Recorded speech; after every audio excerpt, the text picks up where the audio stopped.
Os insetos mostrados na figura não afundam na água devido...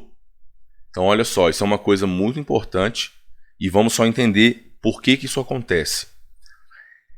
Existe para muitas substâncias, né, quando a gente tem as interações entre as moléculas, uma coisa chamada de tensão superficial. E o que seria essa tensão superficial? Imagina que eu tenho aqui, por exemplo, um copo com água. Vou representar as moléculas de água por bolinhas, tá? Então, olha, isso é uma molécula de água, isso é outra, isso é outra, isso é outra. Aqui tem outra e tá bom. Vou colocar só mais uma linha aqui embaixo, beleza. Essas moléculas do meio, por exemplo, elas interagem com as de cima e com as de baixo, com as do lado, as da diagonal. Percebe que elas interagem com várias moléculas? É como se ela tivesse que gastar a interação dela com muitas moléculas ao redor.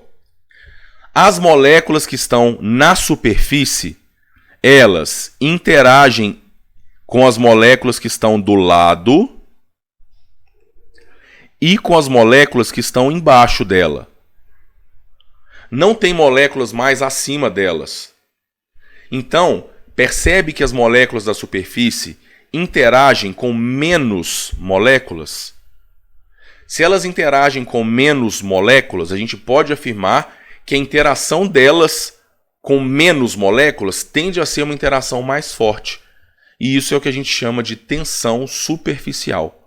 Tá? Então, isso quer dizer que as interações entre as moléculas de água, nesse exemplo, na superfície, são mais fortes. Se você quiser fazer isso na sua casa, um teste, pega um copo com água e coloca um grafite de lapiseira deitado sobre a água. Não é de ponta não, senão ele vai afundar. Se você colocar ele deitado, ele fica flutuando na água. E se você chegar bem perto, você vai ver que a água ainda faz uma barriguinha para baixo, onde você colocou o grafite.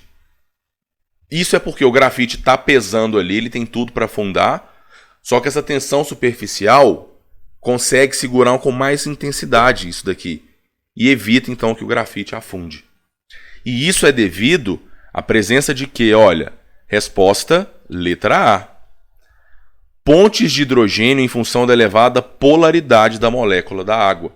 É porque a interação entre as moléculas de água é do tipo ligação de hidrogênio ou pontes de hidrogênio, que é a interação mais forte das intermoleculares e, inclusive, pelo fato de não terem moléculas acima da superfície, cria essa tensão superficial. A letra B, fato de os insetos apresentarem uma densidade menor que a da água. Não é por causa disso. A mesma coisa do grafite. O grafite, se você colocar ele de ponta, ele é mais denso que a água. Ele vai afundar, tá? Mas você colocando ele deitadinho, ele fica sobre a água, por causa da tensão superficial. A C, elevada intensidade das forças de dispersão de London. Está erradíssimo. Força de dispersão de London é interação entre moléculas apolares. Letra D, interação íon-dipolo permanente, que é uma interação que ocorre entre substâncias iônicas e moléculas polares, originada pela presença de substâncias iônicas dissolvidas na água. Isso existe. A gente tem interações íon-dipolo na água, tá? Mas não necessariamente essa é a justificativa. A justificativa é porque o inseto está andando na superfície. E isso é o que eu falei para você de tensão superficial. Imiscibilidade entre a substância orgânica que recobre as patas dos insetos e a água também não faz sentido. Então, resposta letra A.